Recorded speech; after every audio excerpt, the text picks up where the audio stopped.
ملت شریف عذرخواهی میکنم. ইরানে আগ্রাসন হলে আমেরিকাকে কত ধরনের প্রতিরোধের মুখে যে পড়তে হবে তা বোধহয় ধারণাও করতে পারছেন না মার্কিন প্রেসিডেন্ট ডোনাল্ড ট্রাম্প। একদিকে মিসাইল ঝড় আছড়ে পড়বে মার্কিন বাহিনীর ওপর, অন্যদিকে আছে ইরানের প্রক্সি বাহিনীগুলো। কিন্তু কেউ যে কথা আগে বলেনি তাই বলে দিলেন ইরানের প্রেসিডেন্ট মাসুদ পেজেশকিয়ান। আমেরিকা হামলা করতে আসলে তাদের বিপক্ষে লড়বে ইরানের লাখ লাখ সাধারণ মানুষ। এই যুদ্ধ রূপ নেবে গেরিলা যুদ্ধে, যা আমেরিকার পক্ষে সামলানো কঠিন হয়ে যাবে। ইরানি প্রেসিডেন্ট মাসুদ পেজেশকিয়ান স্পষ্ট ভাষায় বলে দিয়েছেন, বিশ্ব দেখবে ইরানের জনগণ তাদের দেশ, বিপ্লব এবং নেতৃত্বের প্রতি অটল সমর্থন নিয়ে মাঠে নেমেছে। শত্রুর আক্রমণ থেকে দেশকে রক্ষা করতে সামরিক শক্তির পাশাপাশি প্রস্তুত রয়েছে ইরানের জনগণ।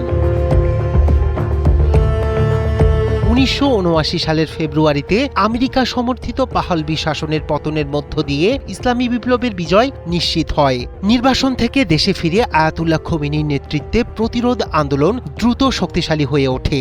ইরানের প্রতিরোধ কৌশলে সবসময়ই গুরুত্বপূর্ণ সাধারণ মানুষ। 80-র দশকে ইরাকের বিরুদ্ধে যুদ্ধে হিউম্যান ওয়েভ বা মানবঢাল হয়ে ওঠে ইরানের অন্যতম অস্ত্র। 80-র দশক থেকে বর্তমান সময়েও ইরান প্রতিরোধে মানুষের উপর গুরুত্ব দেয় বেশি, যদিও এখন প্রতিরোধ কৌশলে জায়গা করে নিয়েছে মিসাইলও। এবার আমেরিকা যদি সত্যি ইরানে আগ্রাসন চালায় তবে প্রথম প্রতিরোধ করা হবে মিসাইল দিয়ে। মিসাইলের ঢেউ আছড়ে পড়বে প্রতিপক্ষের উপর। এরপরও যদি আমেরিকান স্থলবাহিনী ইরানের মাটিতে নামার সাহস করে তবে ইরানের সবচেয়ে বড় শক্তির মুখোমুখি হতে হবে তাদের। ভিয়েতনামে গেরিলা কৌশলের কাছে পরাজিত হয়েছিল আমেরিকান বাহিনী। ইরান সম্ভবত সেদিক দিয়েই অগ্রসর হচ্ছে, যা প্রতিফলিত হলো ইরানি প্রেসিডেন্ট পেজেশকিয়ানের কথায়।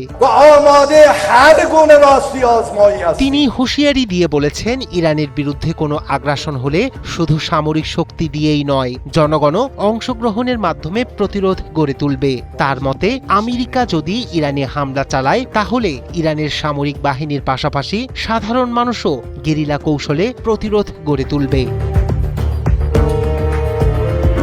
মূলত ঐক্যের শক্তিতে আত্মবিশ্বাসী ইরান এখনো অটুট বিপ্লবের চেতনায়। বহিরাগত চাপ ও হুমকি যতই বাড়ুক, জনগণের সমর্থন এবং আঞ্চলিক সহযোগিতা থাকলে দেশ তার পথচলা অব্যাহত রাখবে বলে মনে করে দেশটি। ইসলামী বিপ্লবের এই বার্ষিকী উদযাপন শুধু অতীতের স্মৃতিচারণ নয়, বরং ভবিষ্যতের রাজনৈতিক ও কৌশলগত অবস্থানেরও শক্ত বার্তা।